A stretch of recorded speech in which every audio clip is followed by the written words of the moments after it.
Hi, friends. Welcome to day 2. Our story today is kind of a long one, but I think you're going to like it. So you might want to listen to half of it and then come back and listen to the other half later. It is called My Rotten Red-Headed Older Brother.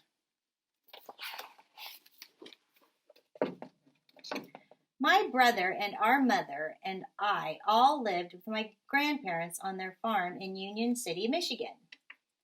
Now, my babushka, my grandmother, knew lots of things. She knew just how to tell a good story. She knew how to make ordinary things magical. And she knew how to make the best chocolate cake in Michigan. After she told my brother and me a grand tale from her homeland, we'd always ask Bubby, "Is that true?" She'd answer, "Of course it's true, but it might not have happened." Then she'd laugh. Now I knew that she loved me all right, but I couldn't quite understand how she could even like my older brother, Richard. He had orange hair that was like wire. He was covered in freckles and looked like a weasel with glasses. The one thing that my Bubby didn't seem to know was how perfectly awful my brother really was. Mind you, he was always nice whenever she was around us, but as soon as she'd leave, he would do something terrible to me and laugh. Then there were so many things that I couldn't stand about him. The worst was that he was always telling me he could do just about everything better than I. "Bet I can pick more blackberries than you can," he jeered at me one day. "No, you can't. Can so, can, not, can," he whispered. "Not," I said louder. "Can," he whispered so low that I could hardly hear him. "Not," I screamed back. We both picked berries for most of the afternoon. Well, he upped and did it. He not only picked more berries than I, he set a record that wasn't even challenged for the next 10 years. "You make me sick, Richard Barber," I yelled at him. Then he smiled that smile that only a rotten, red-headed older brother could smile. I guess I would have to face it. He could run the fastest, climb the highest, throw the farthest, sit the longest, get the dirtiest, burp the loudest, and spit the farthest. He had no equal, certainly not me. "And I'm 4 years older than you. Always have been and always will be," he sneered. There had to be something I could do that he couldn't. Then an inspired thought comforted me like a fresh breeze on a hot summer day. "Oh, Richie," I cooed as I stood next to the rhubarb bushes. "Do you like rhubarb?" "No," he said. "It's the sourest stuff on the planet." Now I knew at long last that I had him. "Bet I can eat more of this raw rhubarb than you can without getting the puckers," I challenged. "I don't think so." "I do." "I don't," he said, narrowing his eyes. "I do," I insisted. "Don't," he hissed, looking smug. "Do," I said furiously as I grabbed the first stalk and started chewing it almost down to the leaf. When I couldn't get one more sour bite into my mouth, he was still eating with relish.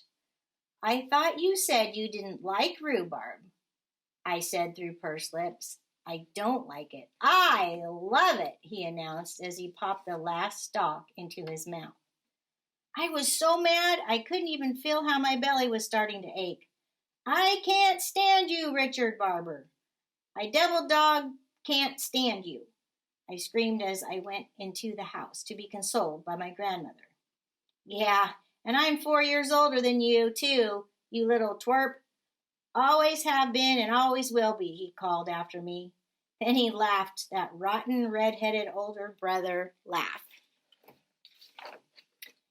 That night at dinner, I could hardly eat. "Have you been eating angry apples again, child?" Bubby asked as she sliced me a huge wet red wedge of rhubarb pie. "I baked your favorite." Richard gave me one of his extra rotten, weasel-eyed, greeny-toothed grins. At bedtime, my Bubby came and sat on the edge of my bed like she did every night. "Look, a falling star," she said. We watched it streak across the sky. Then she spit twice between her fingers and gave her chest a loud slap. "Why did you do that, Bubby?" I asked. "I was making a wish." "Didn't you know that wishes on falling stars come true?" At last I knew how I was going to get back at my brother. For the longest time, I watched the dark sky until I saw a star shoot across the night. Then I spit between my two fingers and slapped my chest. It was done. My wish was to do something, anything, better than my brother. I'd show him. The next morning, all I could think about was my wish. I was thinking about it so hard I almost didn't notice the wagons and trucks pulling into the field down the road near Four Corners. "A traveling carnival," my brother shouted as he ran toward me. "They're setting up right here in our field." "Bet I can eat more hot dogs than you can," he teased. He was already starting it, but this time I was going to do something so incredible that even he would have to sit up and take notice. I had a star wish. I'd show my rotten red-headed older brother, all right. That night I ran straight for the merry-go-round. We must have taken 50 turns on that carousel. But then my brother got off. I stayed on. I went around and around and around. "I knew I could do this longer than you," I shouted to my brother, feeling proud, but just a bit dizzy. "Tricia," I heard my Bubby call out. "Get off from that thing. It's time to go home." The last thing I remembered was stepping off from the platform. Next thing I knew, I woke up with Bubby sitting on the edge of my bed. Mom and Grandpa were there too. "You gave us all a fright," Mama said. "How do you feel?" "What happened?" I asked. "You fell," my rotten red-headed brother announced with the biggest grin on his face. "I don't know what he would have done," my Bubba said softly. "Your brother carried you all the way home, and then he had to run to get Dr. Lee." "You had to have stitches. I watched it all," he said excitedly. "You fell off the merry-go-round right into some pop bottles," my Gramps added. "You even passed out," my brother chirped. "Looks like you finally did something special." It was from that exact moment that our relationship changed somehow.